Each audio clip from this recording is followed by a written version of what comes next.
لیکن اللہ نہیں ہے کیا؟ اللہ بھی تو ہے نا. تو کس کیمپ کو چننا ہے؟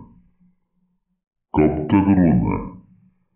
ایک وقت آتا ہے آدمی رونے سے بھی آدمی کہتا ہے بس اب جو ہونا ہے ہو، بس ٹھیک ہے، اگر اللہ میرا راضی ہے میں اس میں راضی ہوں. تو اٹھنا پڑے گا، ایکٹیو ہونا پڑے گا، اپنے کام دھندوں پہ جانا پڑے گا، اپنے گھر والوں کو یہ کہنا پڑے گا کہ میں ٹھیک ہو رہا ہوں، کوئی مسئلہ نہیں ہے، یہ کہنا پڑے گا. دنیا نہیں ساتھ چل سکے گی، دنیا آپ کے ساتھ ایک لمٹ تک ہی جا سکے گی، اس سے آگے دنیا چھوڑ جائے گی. آپ کو مجبوری ہے، دنیا نے آگے بڑھنا ہے. جب آپ کو پتہ ہے کہ آپ اس دنیا میں آ گئے ہیں، ڈاؤن لوڈ ہو گئے ہیں، تو پھر اب آپ چلیں آگے جیسے اللہ آپ کو چلائے. کسی کو اللہ بیمار کر کے چلاتا ہے، کسی کو اولاد دے کے چلاتا ہے، کسی کو اولاد چھین کے چلاتا ہے، کسی کو غریب کر کے چلاتا ہے، کسی کو امیر کر کے. چلنا تو سب نے ہے، تو بیٹھ کے رونے کا کیا فائدہ ہے؟ دیر ہو رہی ہے، اٹھیں چلیں. دوسرا فیکٹ یہ ہے جو میں کہہ رہا تھا، دو باتیں پیدا ہوں گی. دوسری بات یہ ہے کہ کوئی ایک لمحہ زندگی کا ایسا تلاش کریں جس میں آپ کا دباؤ عروج پہ ہو، آپ کا غم، آپ کا کرب اپنی انتہاؤں کو چھو رہا ہو.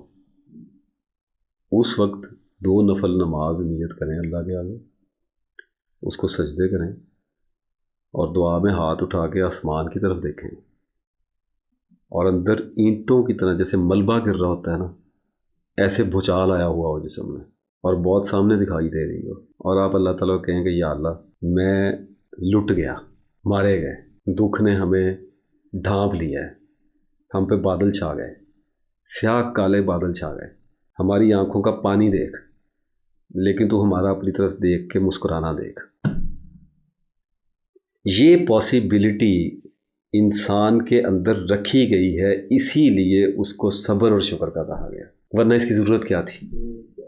تو اس پاسیبلٹی کو انگزائٹی، سٹریس اور ڈپریشن کا پیشنٹ ڈسکور کرنے کی کوشش کرے کہ کیا یہ میرے اندر ہے یا میرے اندر نہیں ہے. اس ناصر افتخار نام کے بندے نے یہ بات کہی ہے، ہم نے ویڈیو دیکھ لی، اب بند ہو گیا یوٹیوب، اب زندگی کی تلخیاں کھڑی ہو گئیں آگے، رات چھا گئی، وقت شروع ہو گیا، گر گئے بلڈ پریشر، ہو گئی ہارٹ کی بیٹ تیز، آ گیا ذہن میں خیال کہ میں کبھی ٹھیک نہیں ہوگا، آ گیا ذہن میں خیال کہ اللہ نے میرے ساتھ زیادتی کر دی. اس وقت کریں سجدہ، ماریں ماتھا زمین پہ، کھڑے ہو کے اس وقت اللہ تعالیٰ کہیں گے یا اللہ تیرا بندہ اندر سے مر گیا، لیکن تو اس کا نام لکھ لے اس گواہوں میں کہ وہ تجھ سے راضی ہے، تیری رضا میں راضی، تو اس پہ رحم کر، اس کو ٹھیک کر دے. لیکن اگر تو نہیں کرے گا نا، تیرا بندہ تجھ سے راضی آئے گا تیرے پاس، کانفلکٹ ختم ہو گیا. مجھے اب بتائیں، بھاڑ میں جائے نا انگزائٹی، بھاڑ میں جائے ڈپریشن، آپ کا پرسپیکٹیو کدھر چلا گیا ہے؟ آپ نے پناہ کس ذات کی لے لی ہے؟ اب کہاں ہے ڈپریشن؟ ہوتا رہے، آپ دنیا کو کہیں گے میں مر گیا، دنیا کے یہ بچا رہا ہے. حضرت یوسف علیہ السلام نے فرمایا قرآن پاک میں اپنے غم اور اپنے کرب کی فریاد اپنے رب کے سوا کسی سے نہیں کرتا. کبھی کبھار ہو جائے کہ بیوی سے بات کر لی، دوستوں سے کر لی، بس ٹھیک ہے، ناف دیٹس آل، فنش اٹ. تو جب آپ اس زندگی کی تلاش شروع جو آپ نے کی ہوئی ہے، جو زندگی ایگزسٹ ہی نہیں کرتی، ریئلٹی انسان کی یہ ہے کہ وہ غم اور کرب میں مارا ہوا ہے، اور وہ جس زندگی کے پیچھے بھاگ رہا ہے وہ خوشیوں سے لدی ہوئی ہے، اور وہ زندگی ہے ہی نہیں، تو وہ سراب کے پیچھے بھاگ رہا ہے.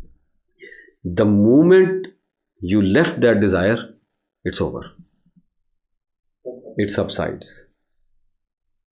وہ جو کانفلکٹ جس نے آپ کی سائیکی کو الجھایا ہوا ہوتا ہے، آپ اپنی آج کی زندگی پہ راضی ہو گئے، اللہ بھی آپ کی آج کی زندگی پہ راضی ہو گیا. اس نے بیماری دور کرنی ہوگی، کر دے گا، کرتے رہیں کوشش.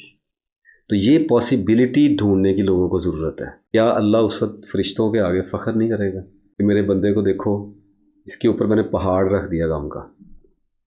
جناب ڈپریشن پہاڑ ہے، یہ انسان کے نفس کے اوپر ایک پہاڑ ہے غم کا، یہ اس کو بالکل زمین کے ساتھ لگا دیتا ہے. اللہ کہے کہ اس بندے کو دیکھو، اس پر میں نے پہاڑ رکھ دیا، اور یہ میری محبت میں مجھے کہہ رہا ہے کہ تو مجھے شفا دے دے، باقی تیری مرضی ہے، اگر تو نے میرے مقدر میں جو بھی لکھا تھا میں اس پہ راضی ہوں، لیکن میرا تجھ پہ ایمان اور یقین یہ ہے کہ تو مجھے شفا دے گا.